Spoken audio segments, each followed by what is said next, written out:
कैसे हैं आप लोग? तो बच्चों आज हम आपके लिए लेकर के आए हैं ठोस अवस्था चैप्टर का नया लेक्चर। और इस लेक्चर में बच्चों आज हम बात करेंगे, देख सकते हैं आप, यूनिट सेल के बारे में। यूनिट सेल मतलब कि इकाई कोशिका के बारे में। अब इस इकाई कोशिका के अंदर हम बात करेंगे इकाई कोशिका की संकुलन दक्षता के बारे में। किसके बारे में? संकुलन दक्षता के बारे में बात करेंगे। संकुलन दक्षता जिसको आप बोलते हो पैकिंग एफिशिएंसी।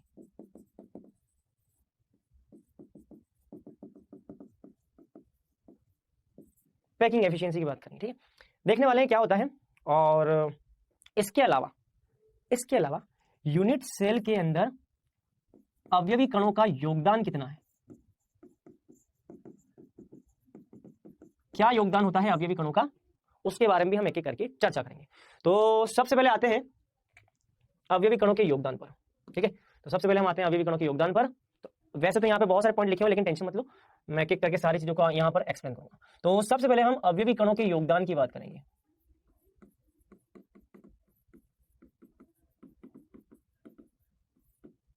अवयवी कणों का योगदान, सबसे पहले हम अवयवी कणों के योगदान की बात करेंगे इकाई कोशिका में, ठीक है। जैसे कि मैं आपको यह समझाऊं कि मान लीजिए आपने एक इकाई कोशिका बनाई। मैं अगर आपसे ये बोलूं कि भैया एक इकाई कोशिका है, मान लीजिए मैं आपसे ये बोलूं कि एक इकाई कोशिका है, ये इकाई कोशिका, ठीक है। और मान लीजिए मैंने आपसे बोला कि यार यहां पे एक अवयवी कण रखा हुआ है कोने पर, ठीक है। तो अब आप में से कितने बच्चों को ऐसा लगता है कि ये एक अवयवी कण पूरा का पूरा इस इकाई कोशिका का है? कितने बच्चों को लगता है? कितने बच्चों को लगता है कि ये एक अवयवी कण जो कोने पर रखा हुआ है ये पूरा का पूरा इकाई कोशिका के अंदर है, इकाई कोशिका का है? ऐसा कितने बच्चों को लगता है? ये जो अवयवी कण होता है बेटा, ये पूरा का पूरा इस इकाई कोशिका के अंदर नहीं होता।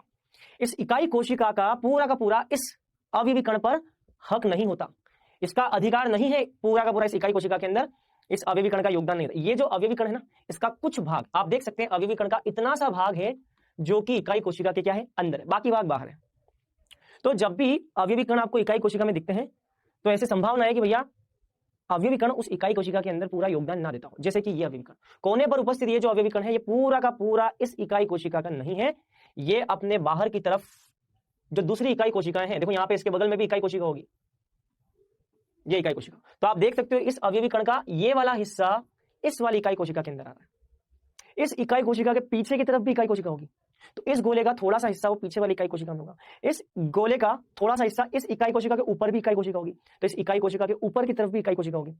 तो कहने का मतलब यह कि एक इकाई कोशिका के अंदर गोले का, इस कोने पर उपस्थित गोले का संपूर्ण योगदान, या ये गोला जो है अवयवी कण है ये पूरा का पूरा कोने पर उपस्थित ये जो गोला है, ये जो अवयवी कण है पूरा का पूरा एक इकाई कोशिका का नहीं होता, इस पर बहुत सारी इकाई कोशिकाओं का योगदान होता है, इसके बगल में, इसके पीछे, इसके ऊपर, इसके नीचे, इस तरह से।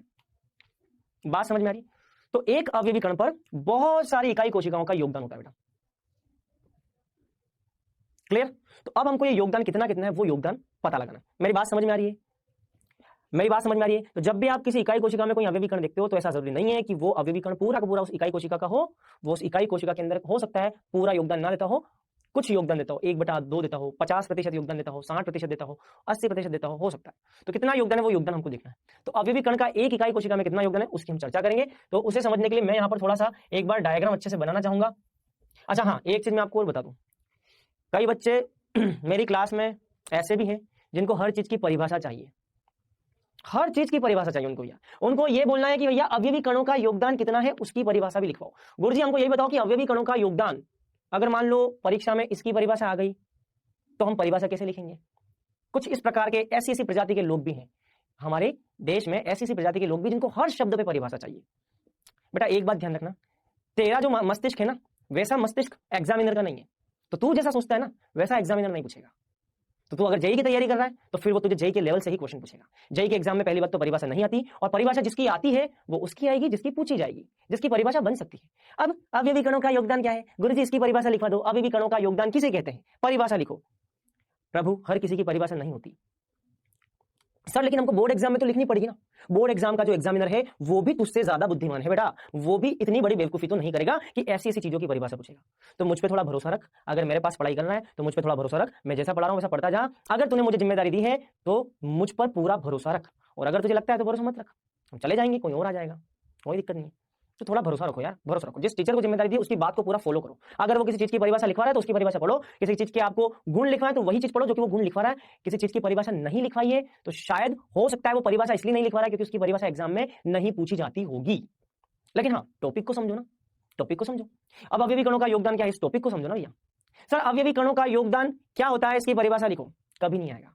वो तुम्हारे ही दिमाग में आ सकता है, परीक्षा में एग्जाम लेने वाले व्यक्ति के दिमाग में नहीं आ सकता क्योंकि वो तुमसे ज्यादा बुद्धिमान है। और जो टीचर तुमको पढ़ा रहा है भैया वो पिछले कई सालों से पढ़ा है, तो उसको पता है कि कैसा क्वेश्चन एग्जाम में आता है और कैसा क्वेश्चन एग्जाम में नहीं आता है। तो कुछ बच्चों के ये कमेंट है मेरी क्लास में, तो उनको मैं क्लियर कर देना चाहूंगा कि बेटा मुझ पर भरोसा रखो, मैं आपको जैसा पढ़ा रहा हूं वैसा पढ़ो। जिसकी परिभाषा लिखवा रहा हूं उसकी परिभाषा पढ़ो, जिसकी परिभाषा में नहीं लिखवा रहा हूं इसका मतलब उसकी एग्जाम में परिभाषा नहीं आती होगी, तभी मैं नहीं लिखवा रहा हूं। ठीक है, चल अब यहां देखना। अब कुछ बच्चों का ये भी डाउट है, नहीं मैं आपका 5 मिनट का टाइम तो लूंगा क्योंकि आप लोगों ने मुझे इतनी सारी बातें बोली, तो मैं 5 मिनट का टाइम तो आपका लूंगा ही लूंगा। कुछ लोगों ने ये भी बोला है कि सर आप चीजें छाप करके लेकर के आए हो कुछ कुछ। भैया आप देखो, बात ऐसी है कि जहां पर लिखने की जरूरत होती है वहां पे लिखा जाएगा, और जहां पर लिखने की जरूरत नहीं है, जहां पर छाप करके लाने की जरूरत है वहां पे छाप करके लाया जाएगा। ये टीचर जानता है कि उसको कहां पर छाप करके लाना है और कहां पर उसको लिखवाना है। तो टीचर से तो बेटर कोई नहीं जानता है। जो टीचर पढ़ा रहा है उसको अच्छे से पता है कि कौन सी चीज पहले से लिखी हुई होनी चाहिए और कौन सी चीज पहले से लिखी हुई नहीं होनी चाहिए। ठीक है, तो मेरे ख्याल से अब आपका डाउट क्लियर हो गया होगा। तो प्लीज इस तरह की किसी भी प्रकार की दिमाग में गंदगी को लेकर के ना चले। ठीक है, जैसा आपको टीचर पढ़ा रहा है प्लीज वैसा उसको फॉलो करते जाए, क्योंकि मैं आपका बुरा कभी नहीं चाहता। आपका कभी बुरा हो जाए ये मुझे बिल्कुल अच्छा नहीं लगेगा, ये मेरे इंटेंशन में ही नहीं है। ठीक है, मेरे खून में नहीं है कि मैं किसी का बुरा करूं। ठीक है, इधर देखो, चलो तो अवयवी कणों का योगदान। ठीक है, तो अब देखो अवयवी कणों का योगदान कैसे निकालते हैं, इधर देखना बेटा। तो सबसे पहले हम लिखेंगे कोने पर उपस्थित, कोना मतलब कि कॉर्नर, कॉर्नर पर उपस्थित गोले या अवयवी कण का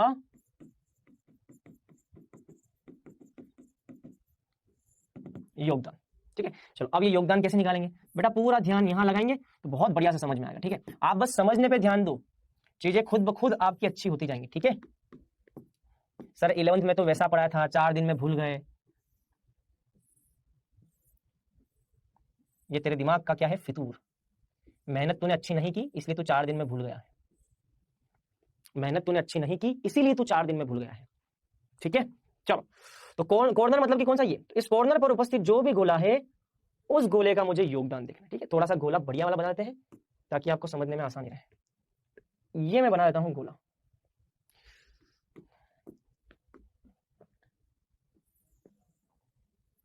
ये बेटर है। ठीक है, तो ये है गोला जो कि आपके कोने पर उपस्थित है। ये वृत्त नहीं है, गोला है, टेनिस की गेंद क्या कर। अब देखो, अब मुझे ये पता लगाना है कि इस इकाई कोशिका में इस एक गोले का कितना योगदान है। तो मुझे ये समझ में आ रहा है कि भैया इस इकाई कोशिका में इतना भाग जो है गोले का, वो इस इकाई कोशिका में केवल इतना सा भाग है, ये वाला भाग ही है।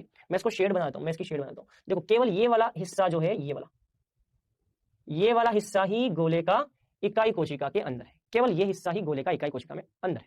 चलो इसको हम कैसे, तो आ जाओ, तो भैया कैसे कैलकुलेट करेंगे। देखो मैं काम करता हूं, मैं सबसे पहले इस गोले का आधा कर लेता हूं, इस गोले को मैं कर लेता हूं आधा।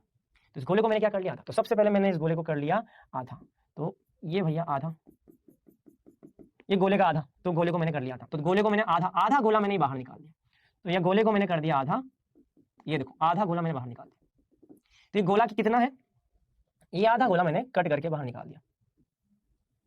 तो ये भैया 1/2 गोला, आधा गोला मैंने बाहर निकाल दिया, 1/2। बहुत अच्छी बात है,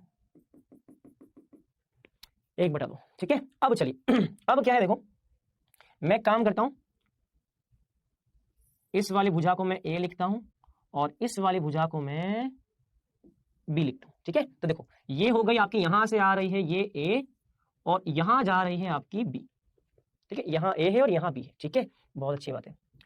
अब जरा मुझे ये बताओ, अगर मैं इस तरह से इसके 4 टुकड़े कर दूं, तो देखो इधर वाला भाग 1/4, इधर वाला हिस्सा 1/4, इधर वाला हिस्सा 1/4 और इधर वाला हिस्सा 1/4, 1/4, 1/4, 1/4। तो ये वाला देखो, ये हिस्सा कितना, ये 1/4 है। देखो, और ये वही हिस्सा है जो कि यहाँ पे इकाई कोशिका के अंदर, देखो इकाई कोशिका के अंदर यही हिस्सा है। देखो ध्यान से गौर करो, इकाई कोशिका के अंदर ये वाला हिस्सा, ये हिस्सा जो है ये इकाई कोशिका के अंदर है।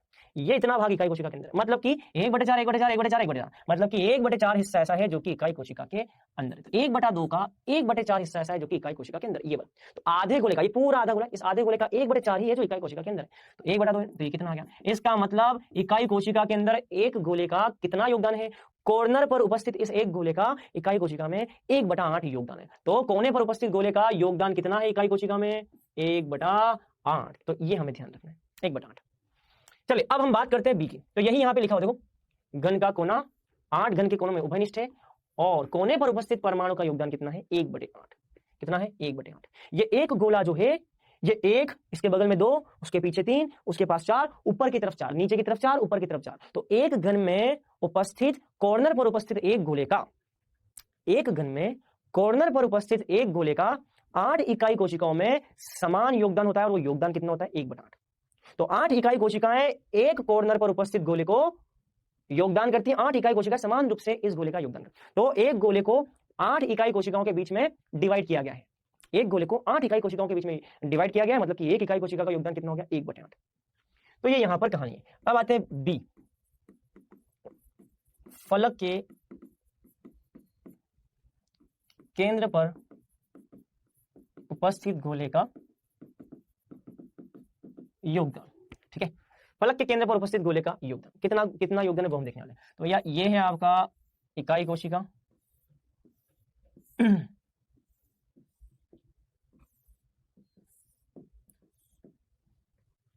ये है आपकी इकाई कोशिका और ये है आपकी फलक। देख सकते हैं आप यहाँ पे फलक कौन सी? ये रही फलक। फलक मतलब कि दीवार। ये है आपकी दीवार, ये रही दीवार, फलक ये रहा। ये है आपका एक फलक,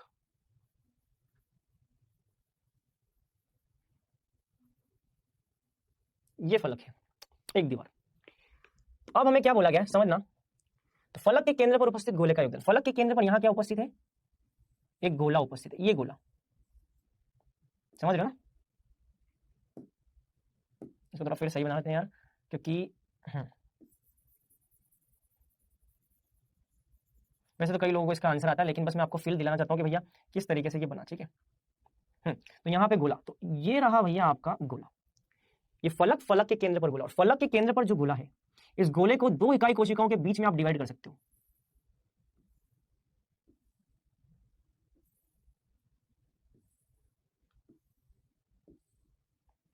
तो ये एक इकाई कोशिका, ये दूसरी इकाई कोशिका। एक गोला फलक के केंद्र पर इन दोनों के बीच में, मतलब कि गोला यहां बीच में, तो आधा गोला इधर, आधा गोला इधर, मतलब कि एक इकाई कोशिका के अंदर गोला कितना है? 1/2। तो 1/2 हिस्सा इसकी इकाई कोशिका में, 1/2 हिस्सा इधर। तो फलक के केंद्र पर अगर कोई गोला उपस्थित है, फलक मतलब कि ये दीवार, ये दीवार, फलक मतलब कि दीवार, फलक समझते हो ना? फलक का मतलब होता है दीवार। तो ये जो दीवार है ना, इस दीवार के केंद्र पर जो उपस्थित है ये गोला, दीवार के केंद्र पर जो ये गोला उपस्थित है, ये देखिए ये गोला,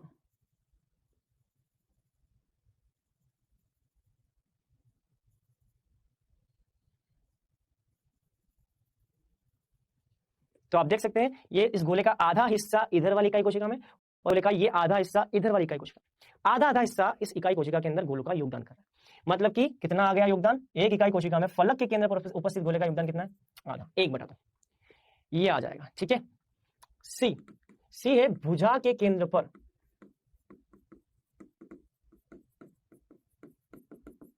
उपस्थित गोले का एक इकाई कोशिका में योगदान।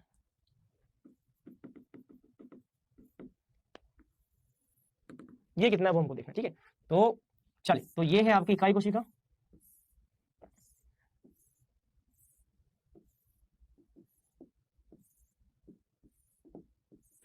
ये इकाई कोशिका। हमें भुजा के केंद्र पर, भुजा मतलब कि ये है आपकी भुजा, ये भुजा है आपकी, ये है आपकी भुजा, ये भुजाएं हैं।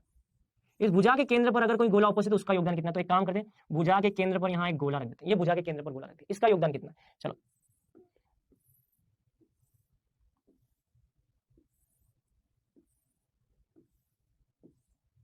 ये आ गया। अब इसके नीचे भी इकाई कोशिका होगी? हाँ जी बिल्कुल, इसके नीचे भी इकाई कोशिका होगी, बिल्कुल होगी। सही बना रहा हूँ ना मैं? एक बार मैं देख लेता हूँ मुझे कैसे बनाना है। हाँ ठीक है, ठीक है, चलो ठीक है, बहुत बढ़िया। ठीक है, तो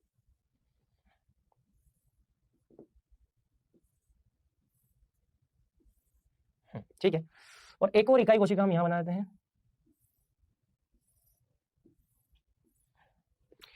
अब बेटा जरा ध्यान से देखिए, इस एक इकाई कोशिका के अंदर इस गोले का योगदान कितना? सोचिए, ये जो एक गोला है, ये जो एक गोला है, ये एक गोला कितनी इकाई कोशिकाओं के द्वारा साजित है?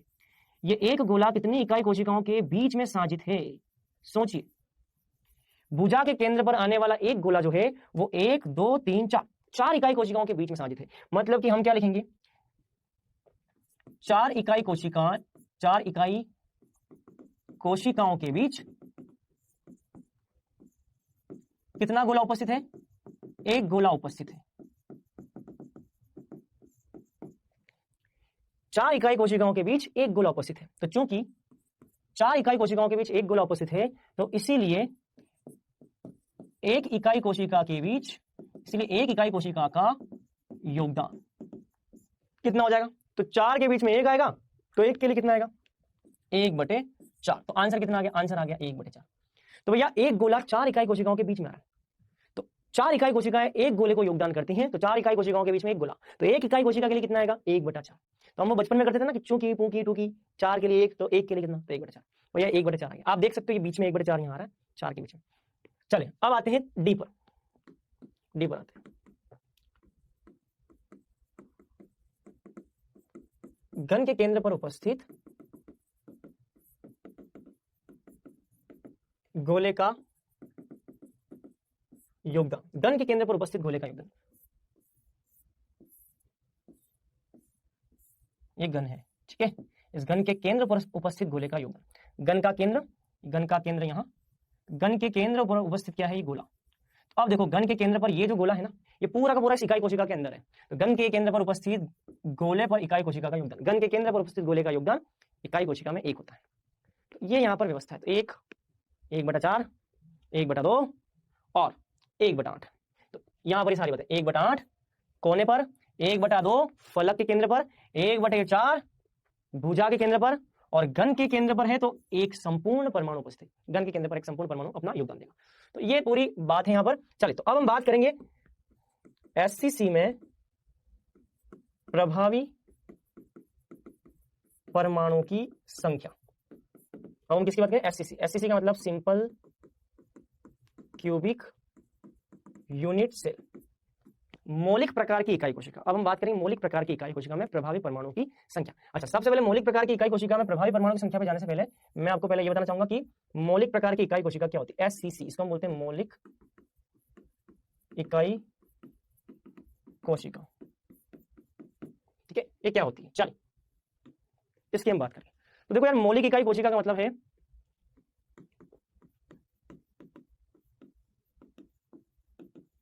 इस प्रकार की इकाई कोशिका में अवयवीकरण घन के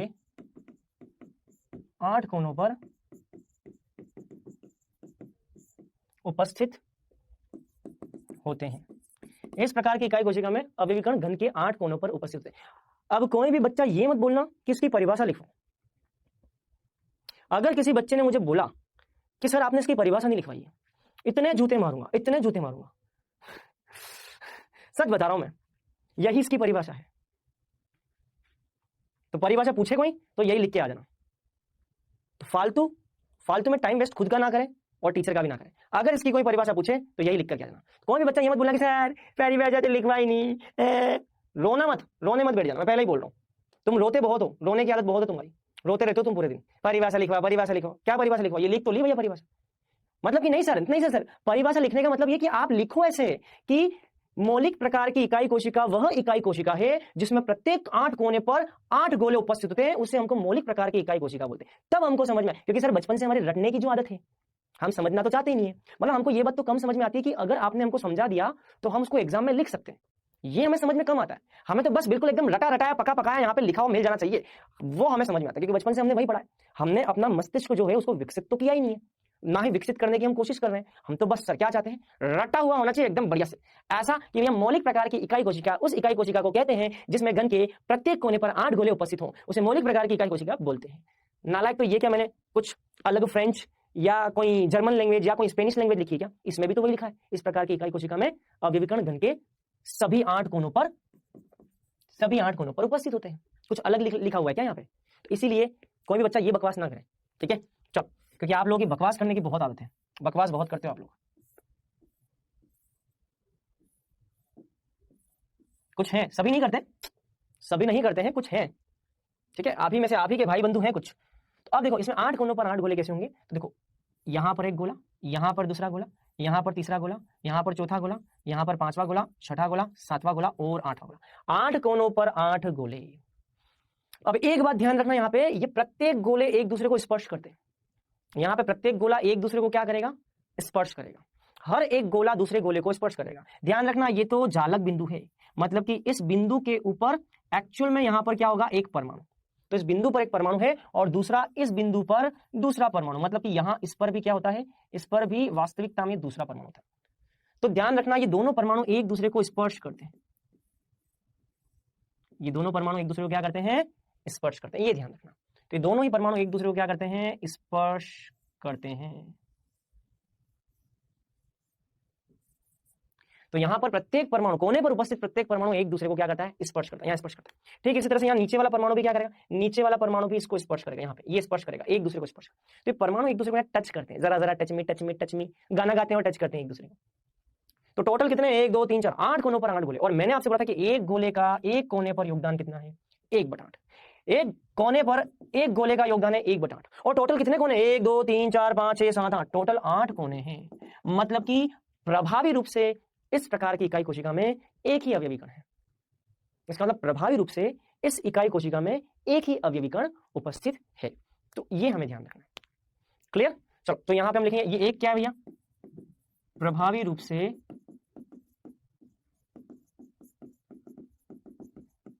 इकाई कोशिका में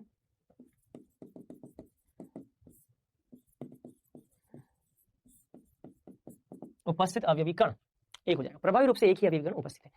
चलिए अब आते हैं भैया, ये हो गया फर्स्ट, अब आते हैं सेकंड। सेकंड पार्ट है इसका केंद्रित इकाई कोशिका।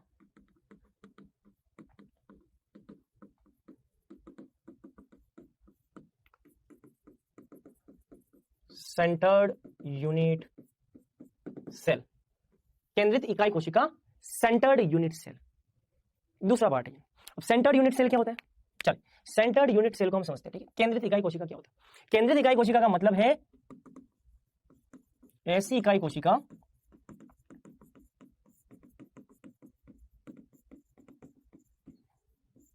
जिसमें अवयवी कण घन के सभी 8 कोनों पर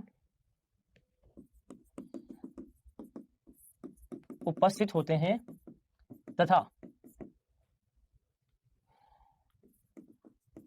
इसके अलावा अन्य बिंदुओं पर भी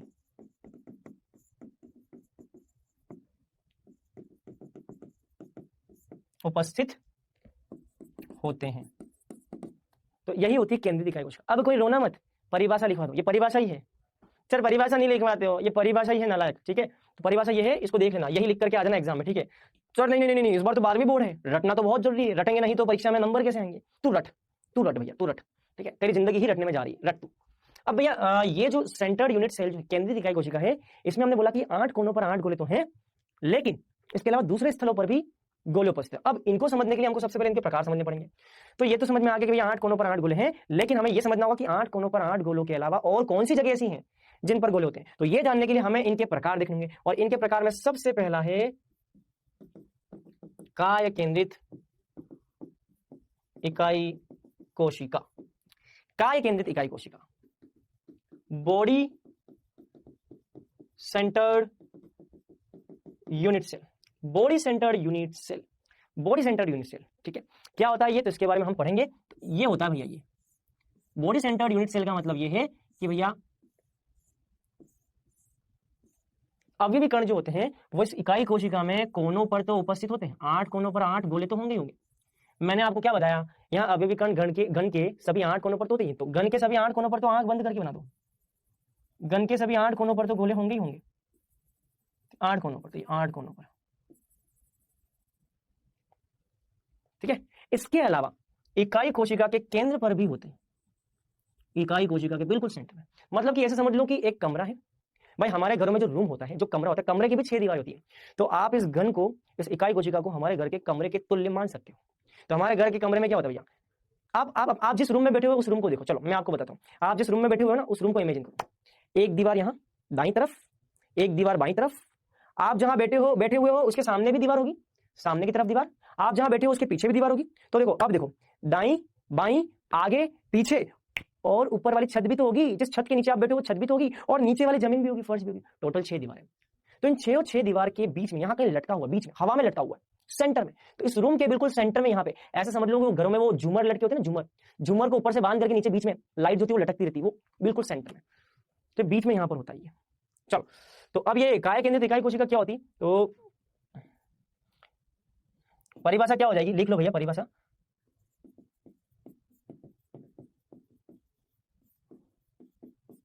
इसमें अवयवीकरण घन के 8 कोनों के अतिरिक्त, घन के सभी 8 कोनों के अतिरिक्त, इसमें अवयवीकरण घन के सभी 8 कोनों के अतिरिक्त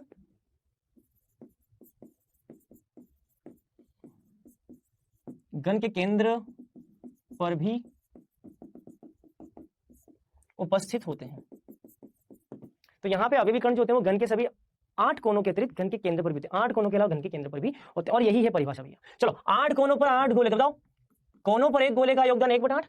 तो 8 कोनों पर 8 गोले, तो एक कोने पर 1/8, तो 8 कोनों पर कितना होगा, 1/8 × 8, ये हो जाएगा 1। तो कोने पर योगदान कितना होगा, तो कोनों पर योगदान ये आ गया। और मैंने आपसे ये बात बोल रखी है कि घन के केंद्र पर, घन के केंद्र पर योगदान, और मैंने आपसे बात बोला कि घन के केंद्र पर कितना योगदान है, घन के केंद्र पर उपस्थित गोले का योगदान 1 है। वो एक गोला संपूर्ण रूप से घन के केंद्र पर है, तो घन के केंद्र पर योगदान कितना है, 1। तो क्या हो जाएगा, कोनों पर योगदान 1, कोनों पर योगदान से 1, इस पर 1, तो 1 + 1 टोटल हो जाएगा 2। टोटल यहां पर 2 गोले आ जाएंगे।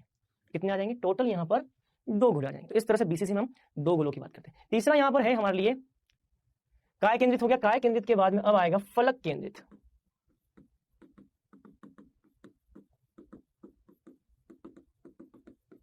अच्छा मैं एक चीज यहां पे और बताना चाहूंगा, बॉडी सेंटर्ड यूनिट सेल, इसको आप बीसीसी, बीसीसी भी बोलते हो, बीसीसी।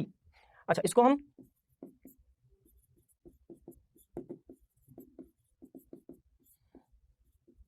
अंतः केंद्रित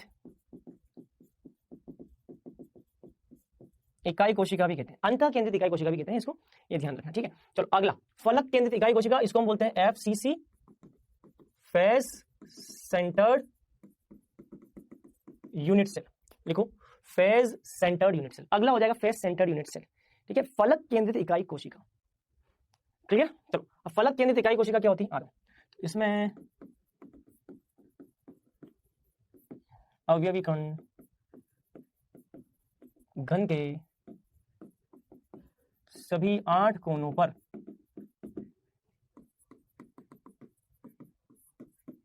उपस्थित होते हैं। इसमें अवयवीकरण जो होते हैं वो घन के सभी 8 कोनों पर उपस्थित होते हैं, साथ ही साथ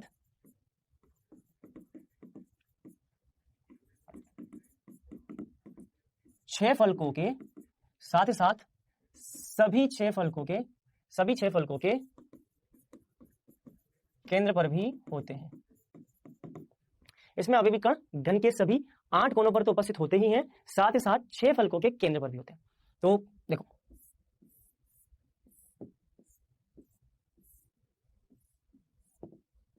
घन के 8 कोनों पर तो होते हैं, एक कोना, दूसरा कोना, तीसरा, चौथा, पांचवा, छठा, सातवां, आठवां। तो घन के सभी 8 कोनों पर तो होते ही इसमें अवयवीकरण घन के सभी 8 कोनों पर तो होते ही है, और साथ ही साथ सभी 6 फलकों के केंद्र पर, सभी 6 फलकों के केंद्र पर। देखो फलक, चलो फलक को हम दिखाते हैं यार। देखो जैसे कि मैं थोड़ा सा यहाँ पे दिखाना चाहूंगा, हाँ ये फलक देखो, ये फलक मतलब कि दीवार, ये दीवार, सभी 6 फलकों के केंद्र पर। तो फलक ये रहे आपके फलक, सभी 6 फलकों के केंद्र पर। ये फलक है, इस फलक के केंद्र पर, बिल्कुल। तो फलक के यहाँ केंद्र पर, फलक के केंद्र पर, तो ये एक फलक के केंद्र पर। अच्छा नीचे की तरफ भी फलक है, देखो तो नीचे की तरफ फलक, तो इस फलक के केंद्र पर। इधर की तरफ फलक है, देखो ये फलक दिखाई दे रहा है, फलक दिखाई दे रहा है, ये फलक,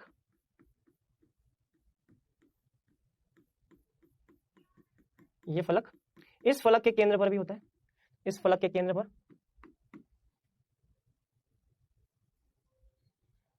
फलक केंद्र पर, सभी फलकों के केंद्र पर। तो पहला फलक, नीचे वाला फलक, ऊपर वाला फलक, देखो दाएं वाला फलक, देखो ये, देखो ये दायां फलक, इधर दायां फलक, ये दायां हाथ है दायां फलक, ये बायां हाथ है बायां फलक, ये नीचे वाला फलक, ये ऊपर वाला फलक, ये ऊपर वाला फलक, इस फलक के केंद्र पर। तो इसमें तो यार चित्रकारी है, चित्रकारी करनी होगी। अच्छा, आगे वाला फलक भी देखो, एक फलक ऐसा है जो कि आपकी तरफ है, सोचो एक फलक ऐसा है जो कि आपकी तरफ है, तो जो आपकी तरफ फलक है उसके भी केंद्र पर आ जाएगा, तो उसके केंद्र पर यहां, और जो पीछे की तरफ फलक है उस फलक के भी केंद्र पर, तो वो फलक के केंद्र पर यहां, ये फलक के केंद्र पर, ये फलक के केंद्र पर, दोनों फलकों के आगे पीछे दोनों फलकों के केंद्र पर, मतलब टोटल 6 फलक है, 6 और 6 फलक के केंद्र पर। तो सभी 8 कोनों पर,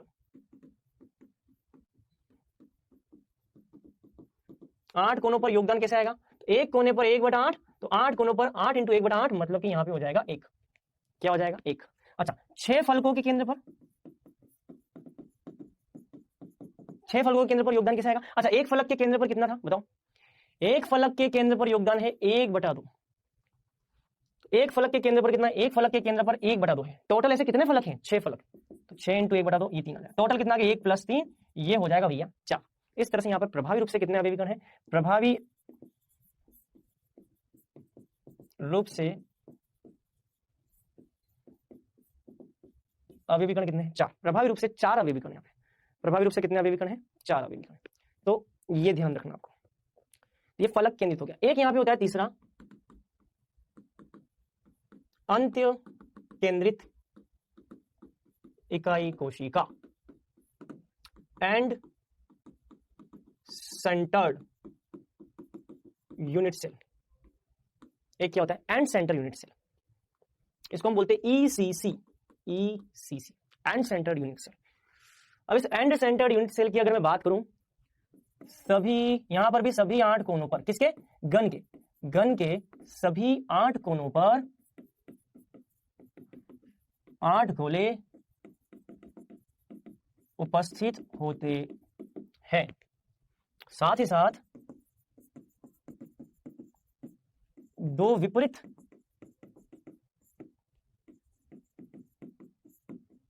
फलकों के केंद्र पर, 2 विपरीत फलकों के केंद्र पर भी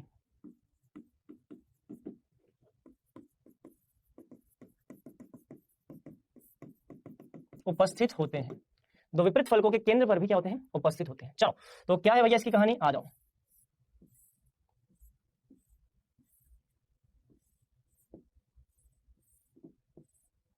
ये है आपका एक घन।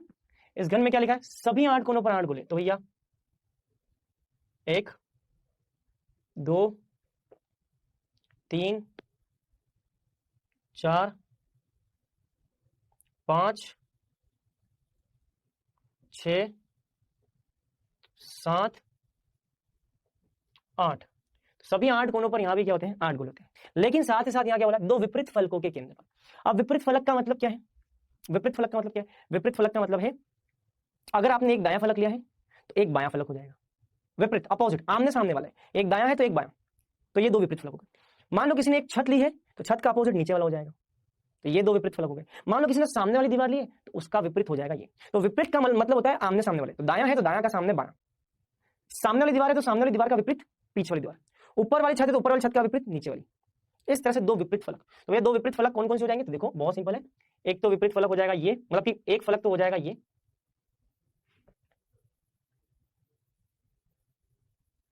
और एक फलक हो जाएगा ये।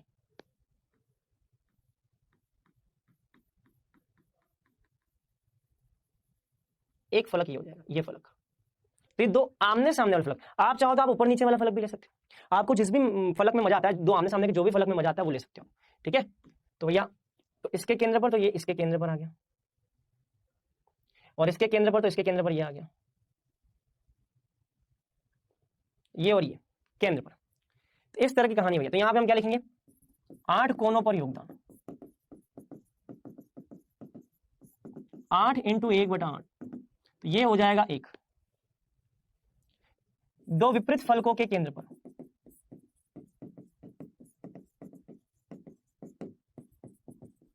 दो विपरीत फलकों के केंद्र पर योगदान कितना होगा? एक फलक के केंद्र पर योगदान होता है 1/2, तो 2 विपरीत फलकों का मतलब है 2 × 1/2, तो ये हो जाएगा 1। तो टोटल कितने आएंगे? टोटल यहां आएंगे 1 + 1, टोटल यहां होंगे 2। तो टोटल अवयवी कण कितने होंगे? 2। टोटल अवयवी कण प्रभावी रूप से यहाँ पे कितने होंगे? 2। तो ये यार यहाँ पे पूरी कहानी थी जो कि मैंने आपको सुनाई है। एक विशेष प्रकार का एग्जाम्पल और है जिसको हम बोलते हैं षटकोणीय इकाई कोशिका। अब आप बोलेंगे सर ये वाली इकाई कोशिका किसमें आती है? मौलिक प्रकार की इकाई कोशिका में आती है, मतलब कि आद्य प्रकार की। आपके दिमाग में क्वेश्चन आ सकता है सर ये इकाई कोशिका किसमें आती है? इसमें आती है मौलिक या आद्य, या फिर ये इकाई कोशिका केंद्रित इकाई कोशिका में आती है। किसमें आती है? नहीं बेटा, ये एक डिफरेंट कैटेगरी की इकाई कोशिका है जिसको हम बोलते हैं षटकोणीय इकाई कोशिका, हेक्सागोनल यूनिट सेल। इसको हम क्या बोलते हैं? Hexagonal unit cell. तो यहां तक की बात नोट कर लो, फटाफट नोट कर लो जल्दी से। चले, तो हेक्सागोनल यूनिट सेल मतलब कि HCP, हेक्सागोनल मतलब इसको हम बोलते हैं, ऐसे समझो कि हेक्सागोनल सेंटर्ड यूनिट सेल। इसको हम बोलते हैं हेक्सागोनल सेंटर्ड यूनिट सेल, षटकोणीय केंद्रित इकाई कोशिका, षटकोणीय केंद्रित इकाई कोशिका, हेक्सागोनल सेंटर्ड यूनिट सेल, तो HCP। ठीक है, क्लियर? चले, तो hexagonal unit cell, hexagonal centred unit cell बोलते हैं इसको। क्लियर? चलो, अब इसमें क्या होता है देखो, इस इकाई कोशिका में क्या होता है? इस इकाई कोशिका में हेक्सागन होते हैं। हेक्सागन मतलब कि षटकोण। इस तरह से यहाँ पे षटकोण होते हैं, ये षटकोण होते हैं।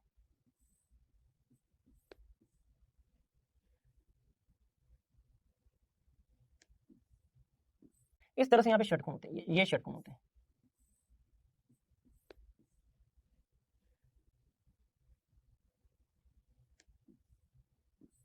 ये षटकोण होते हैं।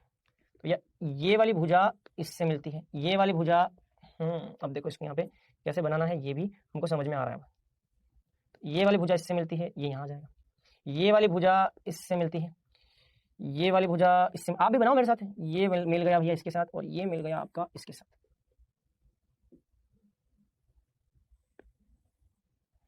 ये हो गया, ये बन गई हेक्सागोनल केंद्रित इकाई कोशिका। ठीक है, अब यहां पे क्या है देखो, यहां पे अवयवी कण हेक्सागन के प्रत्येक कोने पर होते हैं। तो हेक्सागन के प्रत्येक कोने पर, तो ये हेक्सागन इसके कोने पर, इसके कोने पर, इसके कोने पर, हेक्सागन तो ये ना, हेक्सागन के प्रत्येक कोने पर होते हैं, ये हेक्सागन के कोनों पर, हेक्सागन के कोनों पर। तो इस प्रकार की इकाई कोशिका में एक तो होते हैं अवयवी कण प्रत्येक षटकोण के कोनों पर, प्रत्येक षटकोण के कोनों पर अवयवी कण होते हैं। ठीक है, तो यहां पे देखो ये भी षटकोण है, नीचे वाला षटकोण, तो इस षटकोण के कोने पर, प्रत्येक षटकोण के कोने पर, षटकोण है ये, षटकोण के कोने पर, इस षटकोण है, षटकोण के कोने पर, षटकोण के कोने पर। तो प्रत्येक षटकोण के कोने पर तो अवयवी कण प्रत्येक षटकोण के कोने पर उपस्थित। तो ये तो पहली बात। दूसरी बात, इन षटकोणों के केंद्र पर होते हैं। ये देखो,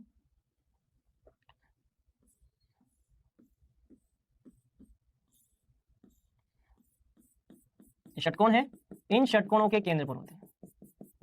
ठीक है, षटकोण के केंद्र पर,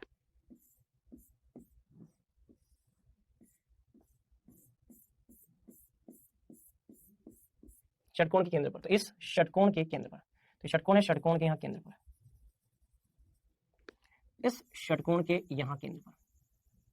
तो आप ये भी बोल सकते हो कि ये क्या फलक है, ये दीवार है, ऊपर वाली दीवार और नीचे वाली दीवार। तो षटकोण के फलक के दो विपरीत फलकों के केंद्र पर, आमने सामने के। तो ये जो षटकोण है ना, इन षटकोण के केंद्र पर, तो प्रत्येक षटकोण से बने आमने सामने के फलक के केंद्र पर भी अवयवी कण होते हैं। तो षटकोण से बना हुआ ये जो फलक है ना, षटकोण से बना हुआ ये जो फलक है, षटकोण से बने हुए आमने सामने के जो फलक है उनके केंद्र पर। और यहां पर इसके अलावा अवयवी कण कहां होते हैं? इसके अलावा अवयवी कण यहां होते हैं, यहां बीच में 3 अवयवी कण यहां होते हैं। एक अवयवी कण यहां, दूसरा अवयवी कण यहां, और तीसरा अवयवी कण यहां। तो इस पूरी इकाई कोशिका के बीच में 3 अवयवी कण होते हैं। तो इकाई कोशिका के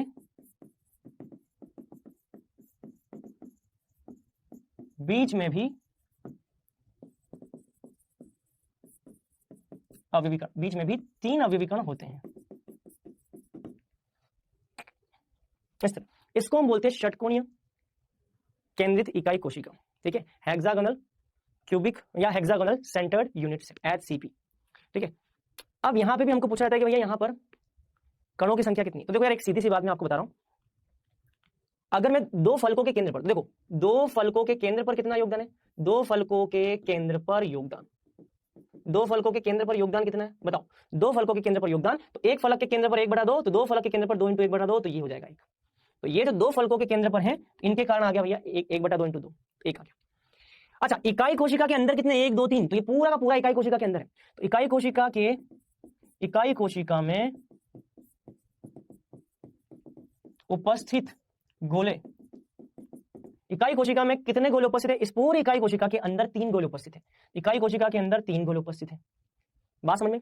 और इसके अलावा कोनों पर भी तो गोले हैं, तो अभी कितने हो गए, 3 और 1 4 हो गए। अब सोचो इस गोले का योगदान कितना होना चाहिए, सोचिए, मैं भी सोचता हूं आप भी सोचो, कोने पर उपस्थित इस एक गोले का योगदान कितना होना चाहिए।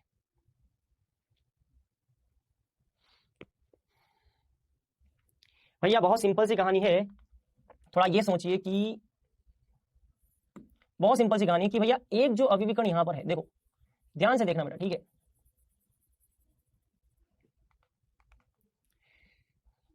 ये जो अवयवी कण है, चलो इसको दूसरे कलर से दिखाते हैं, ये जो अवयवी कण है, ये अवयवी कण, एक भुजा यहां से आ रही है, पक्का एक भुजा यहां से आ रही है और एक ऐसे भी निकलेगी।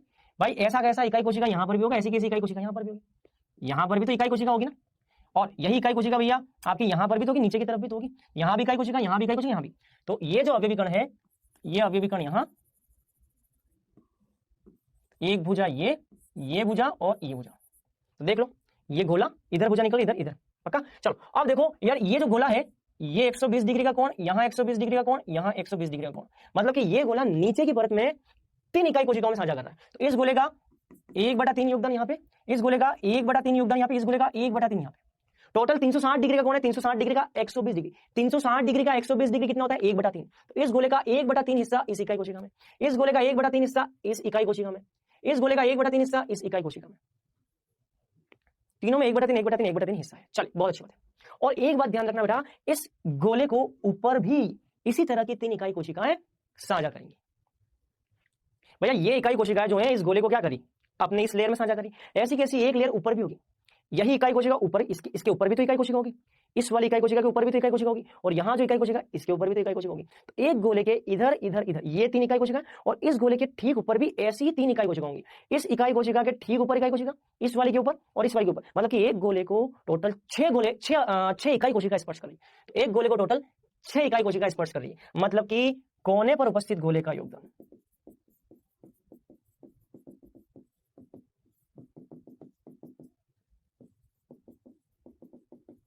कोने पर उपस्थित गोलों का योगदान। तो कोने पर उपस्थित एक गोले का योगदान कितना है, 1/6, क्योंकि भैया ये एक गोला जो है वो इधर वाली इकाई कोशिका, इधर वाली इकाई कोशिका, इधर वाली, देखो 1/3 1/3 1/3, तो नीचे वाली परत में भैया इस गोले का योगदान 1/3 1/3, और ऊपर वाली इकाई कोशिका में भी, तो गोले का आधा हिस्सा ऊपर है, आधा हिस्सा नीचे, तो गोले का जो आधा हिस्सा है उस आधे हिस्से का 1/3 भाग, ये 1/3 भाग जो है ये इकाई कोशिका यहाँ पे क्या कर रही है, साझा कर रही है, मतलब कि एक कोने पर उपस्थित गोले का योगदान 1/6। तो भैया यहाँ पर 1/6 आ जाएगा एक कोने पर उपस्थित गोले का योगदान। और ऐसे कितने गोले हैं, 1 2 3 4 5 6, 6 ऊपर 6 नीचे, टोटल 12, ये आ जाएगा 2, 1 3 और 2, टोटल कितना आ गया, टोटल आ जाएगा यहाँ पे 6 अवयवी कण। तो यहाँ पे अवयवी कणों की संख्या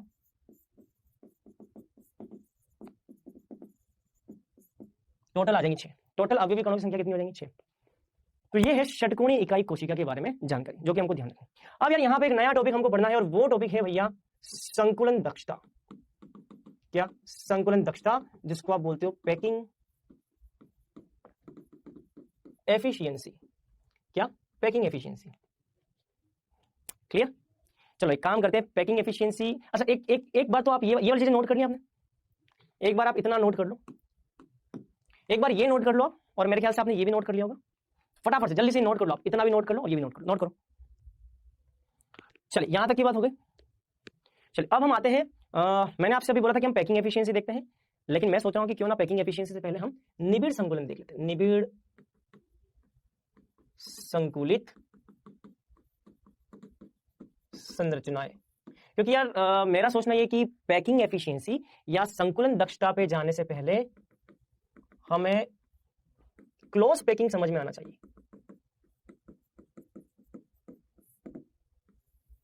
क्या समझ में आना चाहिए? क्लोज पैकिंग समझ में आना चाहिए।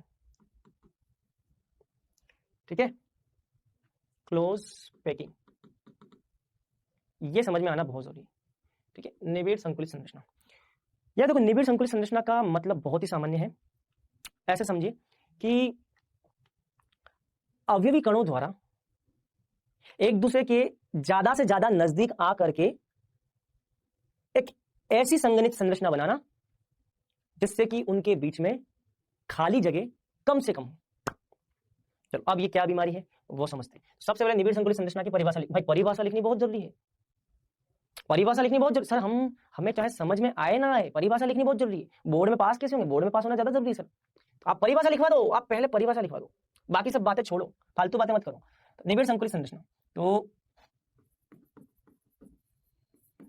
अवयवी कण मतलब कि गोले, अवयवी कण द्वारा एक दूसरे के नजदीक आकर, अवयवी कण द्वारा एक दूसरे के नजदीक आकर संगठित संरचना बनाना, ऐसी संगठित संरचना बनाना, ऐसी संगठित संरचना बनाना जिससे कि उनके बीच रिक्त स्थान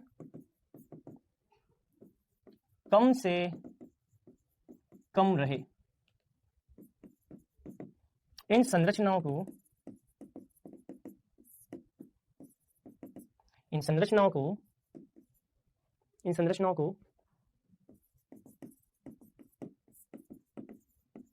निबिड़ संकुलित संरचना कहते हैं। निबिड़ संकुलित संरचना कहते हैं। बात क्लियर? चलिए, तो अब इन निबिड़ संकुलित संरचना के अंदर हमको एक एक करके चीजों को पढ़ना है। तो यार देखो, निबिड़ संकुलित संरचना में हम ये पढ़ने वाले कि जो विभिन्न प्रकार की इकाई कोशिकाएं हैं, जैसे कि एससीसी हो गई, बीसीसी हो गई, एफसीसी हो गई, एचसीपी हो गई, इन सब का निर्माण होता कैसे है। तो ये जो क्लोज पैकिंग जो हम पढ़ने वाले हैं, इससे हमें पता चलेगा कि एससीसी, बीसीसी, एफसीसी और एचसीपी इन सब का निर्माण कैसे होता है, इन सबको निर्मित कैसे किया जाता है, इन सब की पैकिंग होते कैसे, किस तरह से गोले व्यवस्थित होते हैं, पहली परत कैसे बनती है, दूसरी परत कैसी बनती है, तीसरी परत कैसी बनती है। तो परतों का निर्माण, यूनिट सेल का निर्माण, इकाई कोशिकाओं का निर्माण, एक विमा में, फिर दो विमा में, फिर तीन विमा में कैसे होता है वो हम पढ़ने वाले हैं। ये ठीक वैसे ही होता है जैसे कि मान लो घर का निर्माण करना है, तो घर का निर्माण करने के लिए सबसे पहले आप क्या करते हो? खुदाई, मतलब नींव तैयार करते हो। खोदोगे जमीन को, नींव तैयार करोगे, मजबूत नींव तैयार करोगे। तो यहाँ पे भी सबसे पहले मजबूत नींव तैयार करते हैं। पहले नींव खोदी जाती है, उसके बाद में भैया नीचे से पत्थरों की एक श्रृंखला बनाई जाती है, उसके ऊपर ईंटों की 1 बाय 1 सीरीज बनाई जाती है, उससे दीवार बनती है, बहुत सारी दीवार मिलकर के कमरा बनाती है और बहुत सारे कमरे मिलकर के घर का निर्माण करते हैं। यहाँ पे भी ऐसा ही होता है। सबसे पहले गोले जो होते हैं वो एक पंक्ति में जमते हैं, फिर एक पंक्ति में जमने के बाद गोलों की एक परत बनती है, परत, लेयर, और जब एक लेयर बन जाती है तो फिर भैया 3 विमा में पूरा का पूरा घर का निर्माण होता है, पूरे पूरे कमरे का निर्माण होता है। तो ठीक वैसे ही भैया जैसे कि हमारे घरों का निर्माण होता है, कमरे का निर्माण। तो घर का निर्माण करने के लिए सबसे पहले ईंटों पे ईंटें जोड़ करके पहले दीवार बनाओगे, ऐसी बहुत सारी दीवारें बनेंगी, फिर वो दीवारें मिलकर के कमरे का निर्माण करेंगे और कमरा घर बनाएगा। तो वैसे यहाँ पे होता है, सबसे पहले गोले जो होंगे वो एक लाइन में जमेंगे, फिर एक लाइन में जमने के बाद में गोले एक परत में जमना स्टार्ट होंगे, और फिर जब एक परत में जम जाएंगे तो फिर हम उनको 3 विमा में जमा करके पूरे घर का निर्माण करेंगे। तो ये सारी व्यवस्था यहाँ पे होती है। तो ये हमको यहाँ पर डिटेल में अब देखना है। तो निबिड़ संकुलित संरचना में सबसे पहले हम देखेंगे 1D निबिड़ संकुलन, इसको अंग्रेजी में बोलते हैं 1D क्लोज पैकिंग।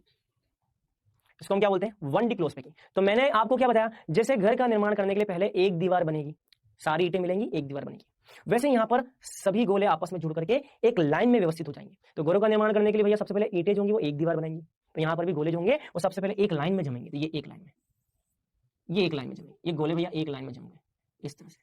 तो सबसे पहले गोले जो होंगे वो एक सीधी पंक्ति में जम जाते हैं एक दूसरे से चिपक करके। तो देखो परिभाषा क्या है, अवयवी कण या गोले एक दूसरे के नजदीक इस प्रकार से संगठित होते हैं। देखो अवयवी कण या गोले एक दूसरे के नजदीक ऐसे चिपक करके बैठे हुए हैं कि भैया इनके बीच में खाली स्थान, रिक्त स्थान कम से कम हो। देखो इनके बीच में कोई खाली जगह नहीं है, चिपक करके।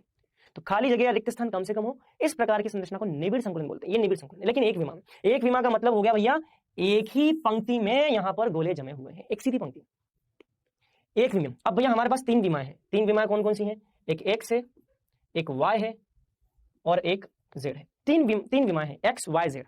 तो सबसे पहले हमने क्या किया, किसी भी एक विमा के अंदर हमने गोलों को जमा दिया। मैंने एक्स विमा में गोलों को जमा दिया, एक पंक्ति में जमा दिया, तो ये क्या है 1D निबिड़ संकुल। कोई जरूरी नहीं है कि आप एक्स के अंदर जमाओ, आप वाई के अंदर भी जमा सकते हो। आप ऐसे वाई अक्ष में भी इस तरह से गोलों को आप व्यवस्थित कर सकते हो। वाई अक्ष थोड़ा सा टेढ़ा बन गया है, आप इसको सीधा बनाएं तो वाई अक्ष, एक गोला, दूसरा गोला, तीसरा गोला, चौथा, पांचवा, छठा, ऐसे एक वाई अक्ष में। तो वाई अक्ष में गोले बन गए, तो ये वाई अक्ष, ये एक्स अक्ष, ये वाई अक्ष। अच्छा जेड ऐसे भी हो सकते हैं। एक विमा का मतलब तो ऐसा भी हो सकता है भैया, एक विमा का मतलब ये भी हो सकता है, ये जेड अक्ष में भी हो सकते हैं गोले, जेड अक्ष में भी हो सकते हैं। एक पंक्ति ऐसे भी बन सकती है, एक पंक्ति ऐसे भी बन सकती है और एक पंक्ति ऐसे ही बन सकती है, किसी भी तरीके से बन सकती है। बात समझ में आ गई? अब ये मत बोलना कि सर यहां पर डेफिनेशन क्या होगी, तो ये बिल्कुल भी ना बोले कि भैया डेफिनेशन क्या होगी। डेफिनेशन वही है जो कि मैंने अभी आपको बोल कर बताई। तो आप चाहे तो आप लिख लो, यहां सभी गोले एक पंक्ति में जमे होते हैं, और एक पंक्ति में जमे होने का मतलब भैया एक विमा का निर्माण हो रहा है, एक विमीय संकुलन का निर्माण हो रहा है, 1D निबिड़ संकुल का निर्माण हो। तो यही आप लिख के ना, एक गोले एक पंक्ति में जमे होते हैं। अच्छा अब यहाँ पे एग्जाम में क्वेश्चन क्या आता है हम बता दो। एग्जाम में क्वेश्चन आता है कि यहाँ पे उप सहसंयोजन संख्या क्या है। एग्जाम में क्वेश्चन आता है कि भैया यहाँ पे कोऑर्डिनेशन नंबर क्या है 1D के अंदर।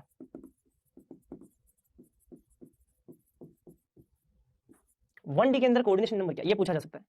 तो यार देखो कोऑर्डिनेशन नंबर का मतलब है एक गोला अपने नजदीक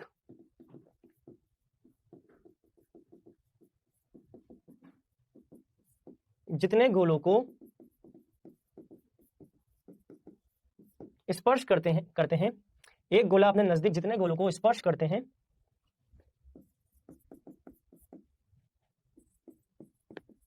उसे कोऑर्डिनेशन नंबर कहते हैं। तो परिभाषा लिखनी पहले जरूरी नहीं तो बच्चे भी टूट पड़ेंगे। चलो तो एक गोला अपने नजदीक जितने गोलों को स्पर्श करता है उसको कोऑर्डिनेशन नंबर बोलते हैं। चलो तो भैया एक गोला कितने गोलों को स्पर्श कर रहा है, आ जाओ मैं किसी भी एक गोले को टारगेट कर लेता हूं, ये गोला, तो ये एक गोला जो है कितने गोलों को स्पर्श कर रहा है, ये एक गोला देख लो भैया कितने गोलों को स्पर्श कर रहा है। तो ये एक गोला जो है ये अपने दाईं तरफ एक गोले को और अपनी बाईं तरफ दूसरे गोले को, 2 गोलों को स्पर्श कर रहा है।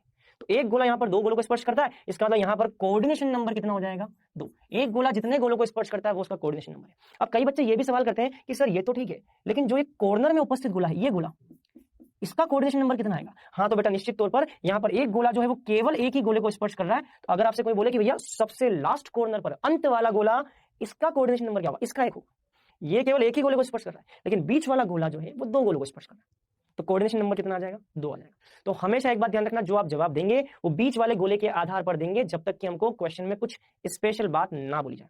हाँ अगर हमको बोला जाए कि एक पंक्ति या एक विमीय निबिड़ संकुल के अंदर कॉर्नर पर जो गोला है उसकी समन्वय संख्या बताओ, कोने पर जो है उसकी, तो हम आंसर 1 लिखेंगे। अदरवाइज हमको कुछ बोला नहीं है तो फिर हम आंसर 2 ही लिखेंगे। तो ये एक विमीय निबिड़ संकुल। तो आज हम इतना ही देखेंगे। आज हम एक विमीय निबिड़ संकुल देखें। अब यहाँ से हम 2 विमीय निबिड़ संकुल का निर्माण करेंगे। आप बुक से इसको पढ़ करके आना, 2 विमीय और 3 विमीय, इसको हम देखने वाले हैं डिटेल में, ठीक है। चलिए तो पहले बातें हम क्वेश्चन पे। क्वेश्चन नंबर फर्स्ट आपकी स्क्रीन पर, ये घन के कोने पर उपस्थित एक परमाणु का इकाई कोशिका में कितना योगदान है।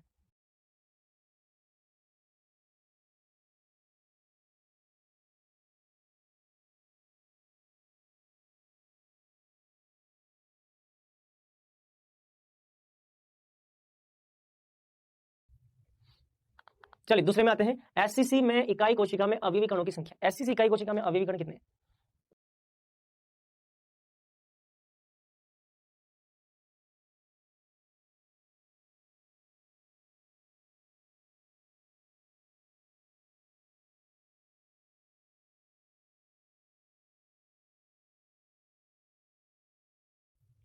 चलिए पहले क्वेश्चन को देखते हैं। घन के कोने पर जो होता है उसका योगदान कितना, 1/8।